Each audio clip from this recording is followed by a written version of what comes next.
Hello mga kaiklabu! Ito na yung ating karyoka. Alam nyo ba na super easy lang to gawin? Para sa mga ingredients, magre-ready lang tayo ng 1 cup na all-purpose flour, 2 cups na glutinous rice flour, at maglalagay rin tayo dito ng coconut milk ng 1.5 cups. Next step na gagawin naman natin ay mamasa-masahin natin tong dough.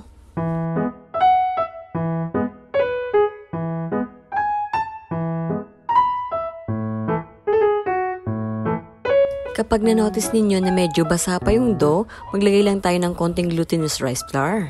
Nag-add lang ako dito ng mga 1/4 cup na glutinous rice flour.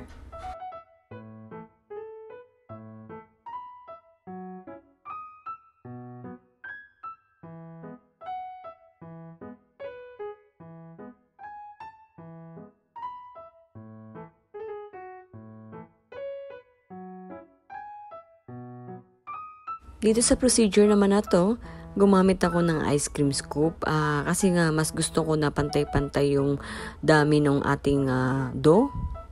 Maganda kasi magkakaparehas yung laki ng ating dough dyan. At bago nga pala natin to piprituhin, naglagay lang ako ng konting glutinous rice flour para hindi naman pag nilubog na natin sa mantika ay hindi na siya didikit. Dito naman sa procedure ng pagpiprito, dapat naka-medium heat lang tayo. Tapos, saktong dami lang yung mantika. Bago ko nga pala nilagay yung ating karyoka dyan, dapat medyo mainit na yung ating mantika.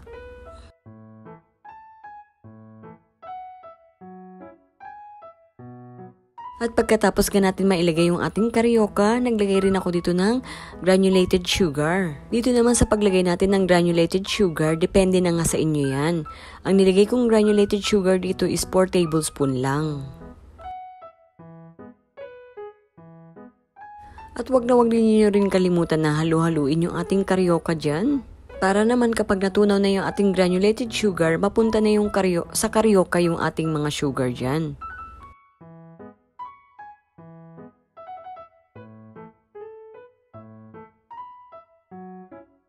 Dito sa paggawa ng karyoka o yung pagluto natin, dapat mag-iingat kayo. May mga times kasi na bigla na lang pumuputok tong karyoka natin at hindi maiiwasan talaga yun. At kapag na-notice ninyo nag-golden brown na yung ating karyoka at medyo kumapit na yung sugar dyan, ibig sabihin nun, luto na yung ating karyoka.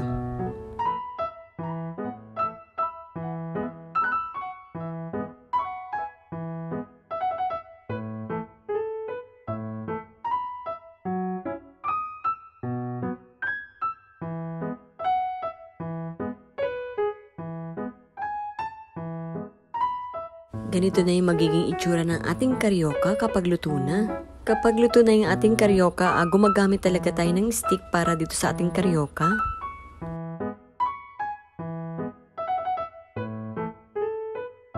At ito na nga yung ating karyoka. Kung nagustuhan mo nga itong video, paki-like and share naman. Salamat po sa panonood, sa uulitin. Tara, tikman na natin itong napakasarap na karyoka. Super yummy!